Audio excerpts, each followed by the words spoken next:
Bonjour à tous et bienvenue sur la chaîne Wrestling Globe. On se retrouve aujourd'hui pour une toute nouvelle vidéo. Alors dans cette nouvelle vidéo, on va parler du show IWTV 100. Alors pour ceux qui savent pas, IWTV 100, c'est un show qui a été organisé donc comme son nom l'indique par IWTV, qui est une plateforme de diffusion américaine d'Indie US où il y a notamment des fêtes comme Beyond, H2O. D'ailleurs le show se passait au H2O Wrestling Center, où il y a évidemment beaucoup d'autres fêtes, hein. Je vais pas évidemment lister toutes. Il y a la Limitless, et on parlera de Limitless par rapport au main event de toute façon, puisque le main event en question, c'est Wheeler Yuta contre Daniel Garcia pour le championnat IWTV, sachant que Daniel Garcia, c'est un gars de Limitless. Et par exemple, en fait, le show a été fait parce que c'était pour la 100e défense de titre IWTV. Alors, le titre a été créé en 2017, et là, Wheeler Yuta en était du coup à sa 4e défense de titre, et ça faisait le 100e match de titre IWTV, en fait.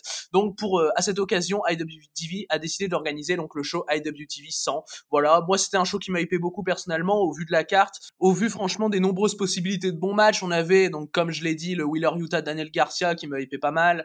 On avait le Jonathan Gresham Adam Priest. Donc je connais pas Adam Priest, mais t'as Gresham dans le match, donc fatalement ça va m'attirer un peu l'œil. On avait le Kevin Q contre Matt Makowski. J'ai pas beaucoup l'habitude de voir Kevin Q en solo, mais je sais qu'il est très bon. Et contre Matt Makowski, évidemment ça me hypait bien. Donc non, ouais, franchement une très belle carte, hein, sur le papier proposée là par IWTV. Alors, avant de commencer à parler du show en lui-même, je voudrais juste faire un petit mot par rapport à la salle. Alors, le show se déroulait, donc, comme vous le savez, au H2O Wrestling Center, et en fait, je comprends pas pourquoi ils l'ont fait au H2O Wrestling Center, parce que, en fait, bon, à part l'opener, donc, qui est un six-way ladder avec des jeunes de la H2O, il y a aucun match qui comprend des mecs de la H2O, en fait. Donc là, c'est plutôt problématique.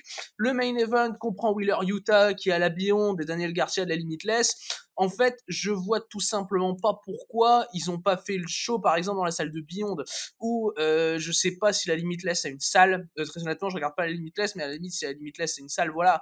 Et là, pour le coup, je comprends pas trop le but de l'avoir fait là. Bon, c'est juste les mecs de l'opener finalement qui sont en concerne avec la salle. Après, bon, c'est pas très très important à relever non plus.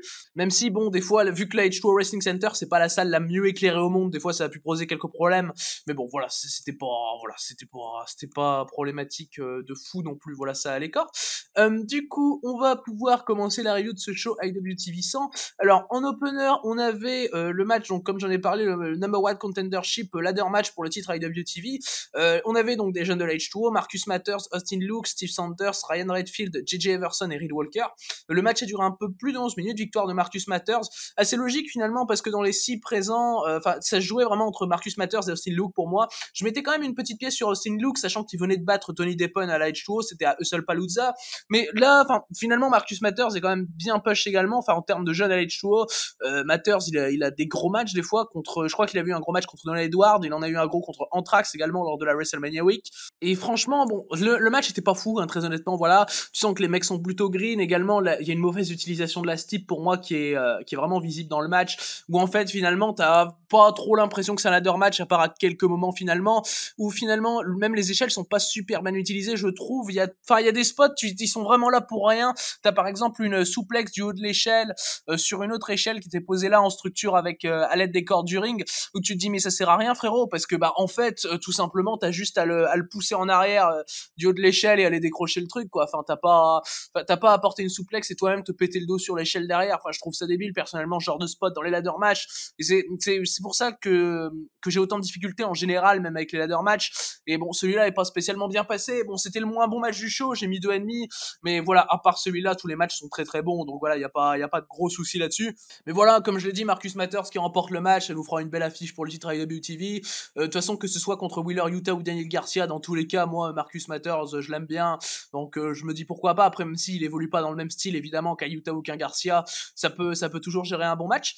Du coup, voilà pour cet opener, donc pour ce six-way ladder match, et donc Marcus Matters devient number one contender au championnat IWTV.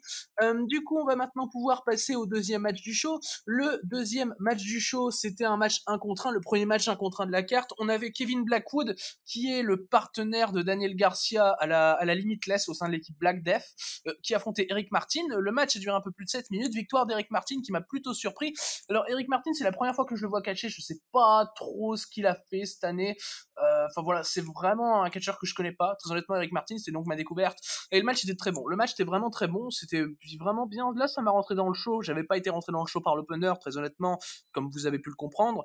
Mais bon, déjà, j'ai été surpris par le résultat, premièrement. Parce que Eric Martin remporte le match et je m'attendais pas spécialement à ce qu'il batte un gars comme Kevin Blackwood, qui est partenaire d'équipe avec le mec qui est challenger dans le main event, enfin tout ça. Mais je pense que franchement Eric Martin peut être un très bon powerhouse dans des matchs un peu plus longs. Voilà, là il a pas eu spécialement l'occasion de montrer beaucoup, mais je pense qu'il peut être vraiment un très bon powerhouse. Là il fait une bonne performance quand même. Blackwood évidemment il est super. Hein. Kevin Blackwood j'adore. Je le vois peu finalement Kevin Blackwood parce que je regarde vraiment peu Limitless. Je regarde pas Limitless même on va pas se mentir. Enfin j'ai déjà vu un ou deux shows, mais je veux dire c'est pas ça s'arrête là quoi Limitless. Et Blackwood fait une très bonne performance dans le match. Moi personnellement je suis arrivé à mettre 3,5 parce que franchement ouais pour 7 minutes, pour ce qu'ils ont eu, franchement je vois pas comment ils auraient pu spécialement faire mieux. Eric Martin, son finisher, franchement est très strong, vraiment très impactant, j'aime beaucoup. Donc non voilà le match a fait très bien son taf. C'était typiquement un petit match d'undercard, voilà, mais vraiment un très bon match solo à mon sens. Et du coup victoire d'Eric Martin qui m'a plutôt surpris, mais bon je pense qu'il y a un petit truc derrière Eric Martin et qu'il y a vraiment pas mal de choses à faire avec lui. Je pense que ça peut être plutôt intéressant. Du coup, voilà pour ce deuxième match du show. On va maintenant pouvoir passer du coup au troisième match de la carte. Le troisième match de la carte, personnellement, me hypait bien. C'était un six-man tag team match avec Halo Wicked, Jigsaw et Ultra Mantis Black. Donc, évidemment, comme vous l'aurez compris, les gars de la Chikara, qui affrontaient Rally. Donc, Rally qui est le clan de Wheeler Utah. Donc, c'était Alexander James, Logan, Easton Larue et Richard Holiday. Alors là encore, on a eu le droit à un très bon match. Là encore, c'était plutôt court. Ça a duré seulement 8 minutes. Mais c'était très bien fait. Franchement, c'était très bien fait. Victoire de Rally, très logique. Hein. C'est pour ça que je m'attendais plus à une victoire de Blackwood à côté. Parce que bon, t'as le clan de Utah qui gagne. Et à côté, si t'as le partenaire de Garcia qui gagne, je pense que ça aurait pu être un peu mieux bouqué. Mais bon, là, ça reste. Voilà, le match en lui-même reste très bon. Hein. Ce Six-Man, l'action est très fluide. Les combinaisons entre les gars de la Chikara, entre Jigsaw, Halo Weekend et Ultra Mantis Black sont assez folles, je trouve. Il y a franchement, il y a une vraie alchimie entre les trois. Tu vois qu'ils se connaissent bien, tu vois qu'ils ont bossé pendant plusieurs années ensemble et tout. Enfin, franchement, les mecs sont très chauds dans le ring. Jigsaw fait une super performance, je trouve. À un moment, il place une superbe German dans le match. Enfin voilà, des trucs comme ça, des trucs qui sont vraiment très fluides. Ça paraît hyper facile quand c'est eux qui les font.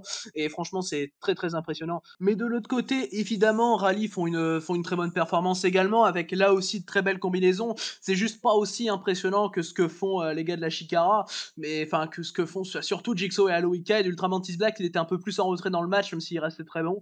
Et enfin voilà, et tu as Richard Holiday qui est un bon heel, tu as Alexander James qui est toujours très impactant à chaque fois que je le vois. Franchement, Alexander James, c'est un plaisir à voir catcher. Et bon, là surtout la très grosse combinaison, c'est sur le move de fin finalement qui est très impressionnant. Donc non, voilà, franchement, ça faisait très bien le taf. C'est vraiment le genre de multiman d'undercard que j'adore. Personnellement, voilà, bon, ce serait pas spécialement bien passé très haut dans la carte, mais franchement là, en undercard, quand franchement t'as pas spécialement beaucoup de contexte, quand t'as ça à faire, franchement je trouve ça très bien fait, l'action est très fluide et c'est personnellement tout ce que j'attendais du match. Donc voilà, j'ai mis 3,5, franchement très bon match undercard. Du coup on va pouvoir maintenant passer au quatrième match du show. Le quatrième match du show, c'était un singles match. On avait Kevin Cook contre Matt Makowski. C'était le deuxième match qui m'a hypé le plus du show, personnellement, juste derrière le main event. Et ça a été le deuxième meilleur match du show, là aussi, juste derrière le main event. Matt Makowski a remporté le match en un peu plus de 9 minutes. 9 super minutes, très honnêtement. Comme j'ai dit, deuxième meilleur match du show. Et évidemment, les deux font des super séquences techniques dans le match. Enfin, les deux sont très bons techniquement. Donc, on a des super contres. Enfin, voilà. Makowski, c'est quelqu'un qui amène super bien ses soumissions, notamment à la fin, son cross armbreaker. Qu'est-ce que je le trouve fort. Enfin, il est présenté de manière hyper forte. Taku qui tape direct, il peut pas s'échapper du cross armbreaker de Matkowski. Il le sait très bien de toute façon. Et tu as vraiment un Matkowski qui est vraiment présenté comme très fort dans le match. Kevin Koo va arriver à revenir, va arriver à avoir quelques bons contres, va arriver à avoir quelques bonnes séquences de domination. Ça se fera moins au sol, ou au sol c'est plus un Matt Makowski qui va régner assez logiquement finalement. Et non, voilà, vraiment Koo peut rien faire contre la soumission de fin de Makowski. Donc c'est vraiment très bien présenté. T'as un Kevin Koo qui a tout donné. Voilà, qui est un très bon adversaire pour Makowski. Kevin Koo, hein, ça fait plaisir de voir Kevin Koo catch en solo. C'est vrai qu'on le voit bien plus souvent avec Dominic Garrini au sein de Violence Is Forever. Dominic Garrini qu'on voit lui-même bien plus en solo qu'un Kevin Koo. Et sachant que Kevin Koo, tout comme son partenaire Dominic Garrini, c'est un catcheur que j'adore, bah évidemment qu'il donne une bonne opposition à Matkowski. C'est le style, voilà, c'est vraiment, enfin vous voyez un Kevin Koo Matkowski sur le papier, vous avez exactement le match que vous attendez. C'est vraiment dans le style des deux. C'est voilà, y a pas de surprise, mais c'est super bien fait. C'est toujours un plaisir de voir les deux catcher. Matkowski, de toute façon, à chaque fois que je le vois catcher, c'est 3,75 minimum. Donc voilà, déjà ça règle le problème. Mais du coup, ouais, voilà pour ce match donc remporté par Matt Makowski, qui était très clairement un très très bon match technique. Donc voilà, que je conseille clairement à tous ceux qui ont envie de voir un super match technique très court en plus, parce qu'il dure moins de 10 minutes. Du coup, bah voilà pour ce 4e match du show. On va maintenant pouvoir passer maintenant au 5e des 8 matchs du show, donc prochain singles match de la carte. C'était Adam Priest qui affrontait Jonathan Gresham, quand j'en ai parlé en début de vidéo. Adam Priest, là aussi, ça devait être la première ou la deuxième fois que je le vois catcher. J'ai vu en faisant mes recherches qu'il catchait à la New South, qui est une fête que je regarde pas, qui passe évidemment sur IWTV. Et bon, en face, tu as Gresham. Donc logiquement, quand c'est Jonathan Gresham, on a un très bon match. Là, ça a été très bon, voilà, pas de grande surprise. Moi, personnellement, j'ai mis 3,5. Alors, de base, j'étais parti pour mettre 3,75, mais t'as eu la fin qui était relativement compliquée et qui m'a donc fait passer à 3,5 assez logiquement. Le match a duré 14 minutes, donc le match a quand même eu un bon petit temps pour s'installer. Jonathan Gresham a évidemment remporté le match. Jonathan Gresham fait une très bonne perf, évidemment. Adam Priest, je l'ai trouvé loin d'être mauvais. Je trouve même qu'il est très bon en technique. Je sais pas du tout s'il y a un catcheur de style là ou pas. Hein. Je l'ai jamais vu Adam Priest avant, comme je l'ai dit. Et non, franchement, c'était la première fois que je le voyais et il m'a impressionné très honnêtement. Bon, après, c'est logique d'avoir un bon match, c'est logique d'avoir même un très bon match. Quand tu as Jonathan Gresham en tant qu'adversaire, ça, bon voilà, ça je peux le concevoir. Que ce soit vraiment impossible de faire un mauvais match avec Jonathan Gresham, à moins de s'appeler Ninja Mac, hein, voilà, ça c'est les aléas de s'appeler Ninja Mac. Mais enfin voilà, vraiment, t'as le finish, du coup je vais en parler, du finish qui m'a dérangé personnellement. Bon, évidemment, avant, t'as quelques séquences bien cool.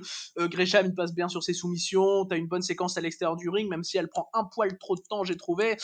Surtout, comme je l'ai dit, que la H2O Wrestling Center, c'est pas la salle la mieux éclairée au monde. Donc immédiatement, quand ça prend trop de temps à l'extérieur du ring, c'est un petit peu plus compliqué. Ça a eu également le même problème avec le Wheeler Utah Daniel Garcia, mais bon voilà, c'est pas hyper dérangeant comme je l'ai dit.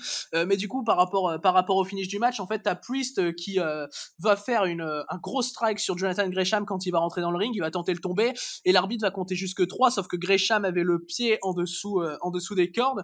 Du coup, ça fait que le match est restart, en fait, et du coup, Adam Priest, il est un peu furieux, il a perdu sa concentration, et t'as Gresham qui le roll-up immédiatement. Donc voilà, en fait, ils ont fait un faux finish pour finir le match 5 secondes après. Donc là, j'ai trouvé ça un peu naze, très honnêtement. J'aurais préféré une autre manière, finalement, de faire perdre sa concentration à Adam Priest, ou enfin voilà. Mais là, il y avait pas finalement matière à faire un faux finish suivi d'une fin 5 secondes après. Donc voilà, et c'est le genre de fin, personnellement, que j'aime pas. Donc voilà, ça, c'est pas une surprise. Après, je peux comprendre qu'on aime ce type de fin. Voilà, ça décrédibilise pas Adam Priest. Après, est-ce qu'il y en avait besoin contre un mec qui est champion pure chez Ring of Honor? Enfin voilà, je pense pas qu'il y en avait spécialement besoin. Et de toute façon, malgré tout, ça reste un très bon match. Ça reste un match de Gresham, hein, de toute façon. Donc voilà, Gresham, comme je l'ai dit, faire un mauvais match, lui, il connaît pas. Donc voilà, c'est un des matchs que je vais conseiller du show. Après, bon, c'est loin d'être le meilleur match du show non plus. J'ai mis 3,5 comme j'ai dit personnellement, mais il aurait pu aller chercher le 3,75 avec une vraie fin. Du coup, bah voilà pour ce Gresham Priest, donc remporté par Jonathan Gresham. On va maintenant pouvoir passer au 6e match du show. Le 6e match du show, c'était Lee Moriarty et Trish Adora qui faisaient équipe contre une équipe qui vient tout droit d'AEW, Chris Statlander et Orange Cassidy. Alors bah déjà, c'est très cool de voir Orange Cassidy dans le show. Orange Cassidy, voilà, on connaît l'influence qu'il a eu dans l'indie, à la Beyond, à la Chikara, en tant que Fire Hunt. Donc c'est très très cool de voir Orange Cassidy dans le show, malgré le fait qu'il soit chez AEW. C'était logique de voir Orange Cassidy là. Surtout que le show en lui-même est fait pour la 100e défense du titre IWTV, et qu'Orange Cassidy a déjà été 2 fois champion IWTV, donc c'est là où finalement ça fait tout son sens. Chris Statlander, de son côté, elle a déjà été également champion IWTV, si je dis pas de bêtises. Mais enfin voilà, en tout cas le match était très bon, hein, très honnêtement, voilà, déjà le match était très bon, il a duré un peu plus de 13 minutes là aussi. Victoire de Chris Statlander et Orange Cassidy, que j'ai trouvé plutôt logique, finalement c'est l'équipe AEW, je m'attendais pas spécialement à ce qu'ils perdent. Ce qui m'a dérangé, c'est que c'est Orange Cassidy qui va pin Lee Moriarty. Bon, certes, c'est sur un roll-up, mais il y avait bien plus de logique, ou en tout cas, ça aurait été bien moins problématique que Trish Adora se fasse pin par Chris Statlander. Statlander. J'aurais plus vu le point parce que Trish Adora est censé être quand même un peu moins protégé que Lee Moriarty, hein. Voilà, ça me paraît assez logique. Lee Moriarty, c'est celui qui vient tout juste d'avoir le championnat IWTV, hein. C'était l'ancien champion juste avant Wheeler Utah. Alors dans le match, évidemment, on va avoir du character work, évidemment, avec Orange Cassidy. Moi, je l'ai trouvé plutôt cool. Là où chez AEW, ça m'avait saoulé. Bon, je regarde plus AEW, évidemment, mais quand j'avais vu Orange Cassidy à l'époque chez AEW, ça a commencé vraiment à me saouler. Et là, j'ai trouvé ça plutôt cool. T'as eu quelques séquences plutôt drôles avec Lee Moriarty qui est toujours hyper impressionnant techniquement, hein. Lee Moriarty, ça c'est clair. Enfin voilà, en fait, il essaye de travailler pour que Orange Cassidy n'arrive pas à mettre ses mains dans les poches, et finalement, c'est plutôt drôle. T'as Orange Cassidy qui essaye d'utiliser finalement son personnage, et t'as Lee Moriarty qui lui dit non, on va vraiment catcher. Bon, finalement, t'as Orange Cassidy qui y arrive au bout de pas mal de contres plutôt faciles, qui étaient plutôt cool d'ailleurs. Lee Moriarty a un bon acting dans le match.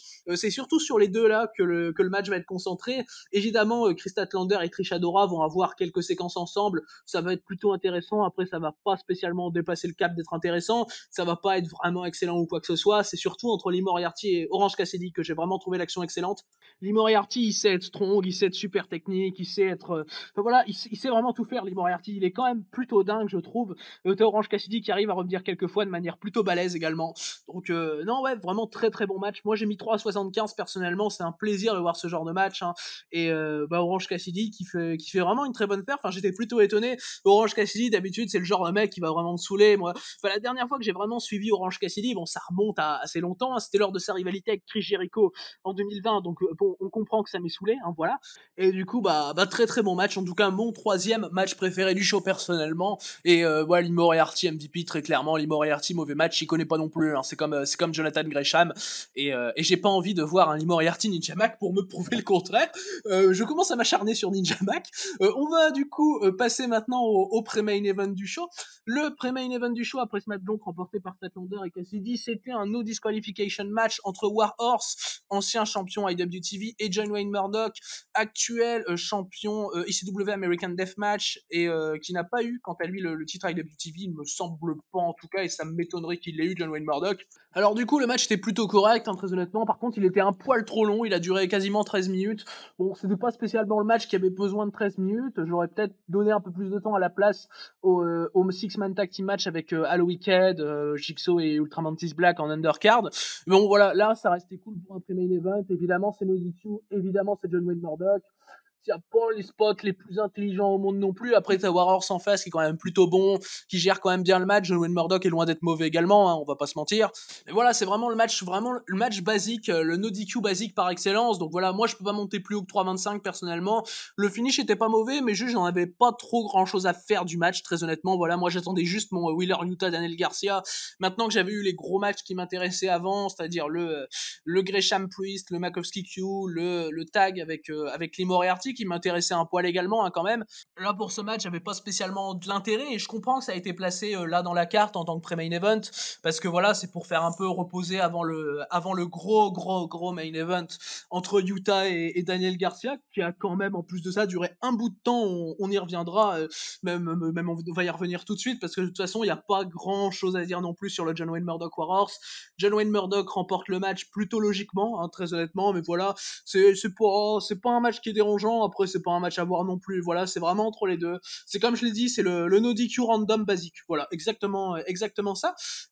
Du coup, mais voilà, pour ce John Wayne Murdoch Warhorse remporté donc par John Wayne Murdoch. On va maintenant pouvoir passer au main event de ce show IWTV 100. Donc c'était évidemment le but principal du show, c'était la 100e défense de titre IWTV. Wheeler Utah faisait donc sa 4e défense de titre IWTV, après avoir déjà défendu dans un freeway contre Dave Cole et Lee Moriarty. Il a déjà défendu contre Willow Nightingale. J'ai plus sa troisième défense en tête, très honnêtement, ça va sûrement me revenir. Et cette défense de titre de Wheeler Utah, elle s'effectuait contre Daniel Garcia. Alors bon, comme vous le comprenez, le match me hypait bien, hein, personnellement. Utah contre Garcia, c'est un dream match, hein. Pour moi, c'est la première fois qu'il y a un Utah contre Daniel Garcia. Le match, alors, était plutôt long, puisque je vais vous dire le résultat. Il a fini en time limit draw de 60 minutes. Alors, je vais vous dire ma note déjà, et après, je vais passer sur les explications. Moi, j'ai mis 4 au match, personnellement. C'était un excellent match, c'était loin d'être incroyable quand même, mais j'ai trouvé ça vraiment excellent personnellement. 60 minutes de catch technique, moi c'est ce que j'aime, hein. Comme vous savez, j'adore le catch technique. Et entre Wheeler Yuta et Daniel Garcia, évidemment, ça peut pas me faire chier, ça m'a pas du tout fait chier, hein, très honnêtement, de voir les deux catcher. T'as Wheeler Yuta qui est un super bon heel. Je trouve que Wheeler Yuta est un excellent heel personnellement, où franchement, il joue bien dans ses mimiques, dans ses expressions faciales. Finalement, il a pas spécialement envie de trop de combattre. Enfin voilà, il essaye de s'économiser au mieux. Et finalement, est-ce qu'il aurait pas raison? C'est lui le champion après tout. Et c'est lui qui va finalement aller chercher jusque Stay Limit Draw, Wheeler Yuta. Et déjà aussi, je voudrais dire, avant de passer sur l'histoire du match, il y a déjà une performance qui est vraiment extrêmement remarquable de la part des deux, c'est en termes de selling. Parce que les mecs, ils ont catché 60 minutes, et en termes de selling, les mecs ont été irréprochables. Et ça, j'ai trouvé ça assez taré, franchement, parce que t'as eu quand même des ciblages. Hein. T'as eu Garcia qui s'est attaqué plutôt à la tête, à la nuque de Wheeler Yuta quelquefois. T'as Yuta qui a préféré attaquer plutôt le bras de Garcia. Même des fois, Garcia est allé un peu sur le bras de Yuta également. Par exemple, quand il passe en STF, il va un peu sur la jambe également. Enfin, franchement, t'as beaucoup de choses à sell finalement dans le match et c'est toujours très très bien sell. Je me rappelle d'un moment où t'as Garcia qui place une grosse backdrop suplex sur Wheeler Yuta. Et là, je me dis, ouais, c'est le moment où il va peut-être y avoir un no-sell. C'est le moment où il y a parfois des no-sell dans les matchs qui me dérangent. Hein. Mais je me dis, ouais, c'est un moment où il y a un possible no-sell et là où Yuta sell parfaitement. Et là, je me dis, ouais, c'est super les mecs. Les mecs oublient rien. C'est assez taré, je trouve, personnellement. Et Yuta, quelque part, va super bien gagner du temps dans le match, que ce soit par les séquences à l'extérieur du ring, même si je les ai trouvées un peu trop longues, personnellement, les séquences à l'extérieur du ring. Enfin, il y a celle au bout de 30 minutes de match que j'aime beaucoup, où t'as Garcia qui est vraiment en difficulté, où t'as Garcia qui peine vraiment à revenir, et où après, il va vraiment revenir d'un coup, il va vraiment revenir petit à petit, il va en avoir marre de se faire un peu bousiller par Wheeler Yuta, finalement. Moi, j'ai trouvé ça très très bien, personnellement, parce que finalement, t'as un jeu psychologique dans le match qui est très très bon, que Wheeler Yuta va pas spécialement gagner, où va y avoir, enfin voilà, personne ne va gagner finalement ce jeu psychologique dans le match. Il y a pas de gagnant. Il y a pas de gagnant comme dans le match en lui-même finalement.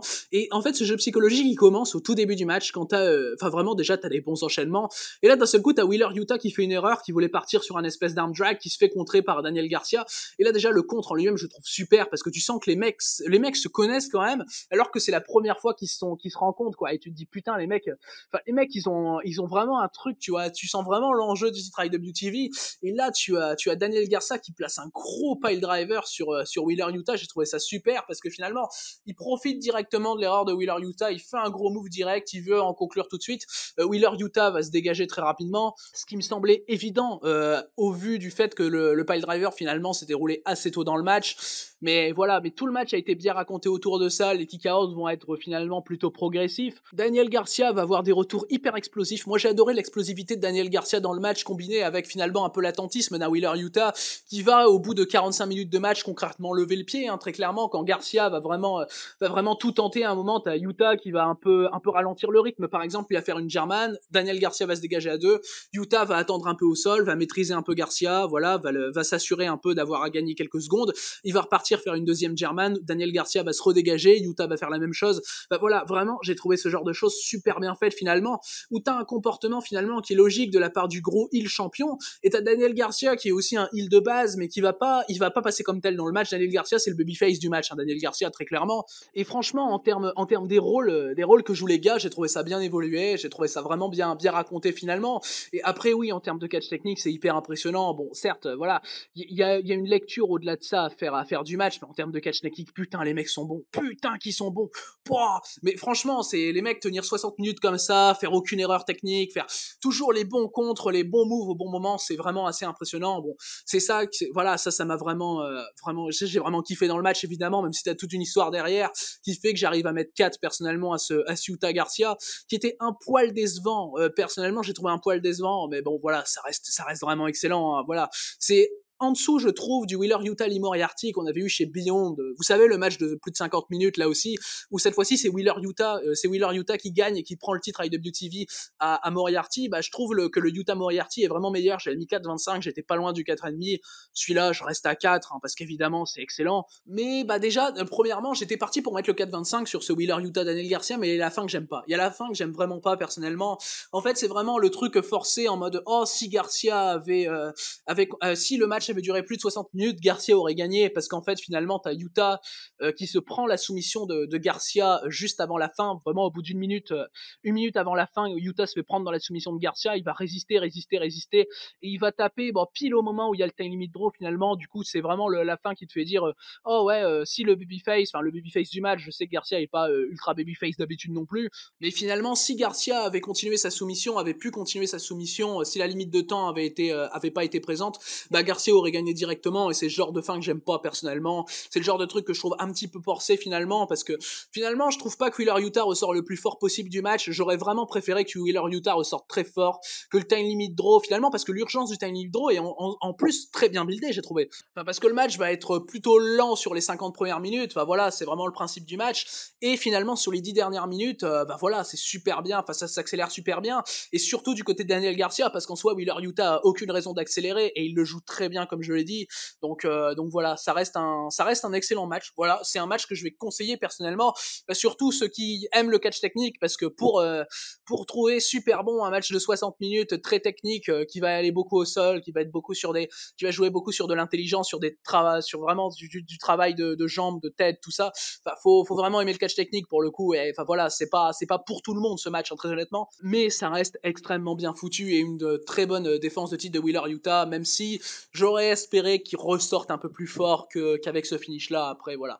En tout cas, très bonne performance, remarquable performance de la part des deux catcheurs, surtout de la part de Daniel Garcia, parce que enfin honnêtement, je préfère Yuta que Daniel Garcia et je pense même que Yuta fait une meilleure performance dans le match que Garcia, mais je vais plus remarquer un Daniel Garcia parce que Yuta, je sais qu'il est capable de faire ce genre de choses et même si j'adore Daniel Garcia, c'est pas le catcheur que je vois le plus catcher non plus.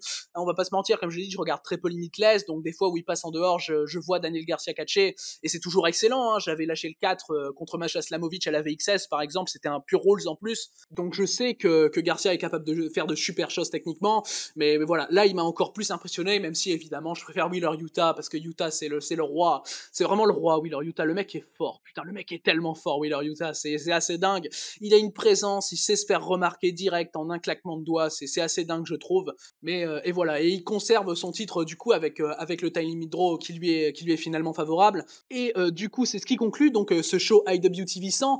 Alors par rapport au show dans l'ensemble, personnellement j'ai trouvé que le show était une réussite, bon t'as l'opener que j'aime pas, mais à part ça voilà c'est très très bien fait, le Wayne Murdoch contre Warhorse il est un peu random, mais finalement voilà à part ça bah, c'est vraiment du très bon catch, et ça va du 3,5 au 4 à part les deux matchs que j'ai cités juste avant, ça va vraiment, le show est très très homogène finalement, dès qu'on sort de l'opener on se retrouve sur un show qui est très très homogène, très très quali également, et c'est ça le plus important, et bah personnellement il y a des matchs que je conseille fort évidemment, bah déjà je conseille de regarder tout le show à part l'opener très honnêtement, voilà bon vous pouvez passer l'opener, c'est logique, c'est pas pour ladder match, mais derrière tout le show se regarde bien. Après s'il y a des matchs à conseiller plus que d'autres, je dirais Matt Makowski contre Kevin Ku, je dirais le tag Chris Statlander et Orange Cassidy contre Limor Moriarty et Trish Adora, et enfin je dirais le Wheeler Yuta Daniel Garcia qui est malgré sa durée le meilleur match du show très clairement. Du coup, ben voilà, c'est ce qui conclut donc cette review d'IWTV 100, donc qui est dans l'ensemble un show qui m'a bien plu comme vous l'aurez compris. Du coup, j'espère que justement cette vidéo vous aura plu. Merci à vous d'avoir écouté cette vidéo, et du coup d'ici les prochaines vidéos, je vous dis à la prochaine.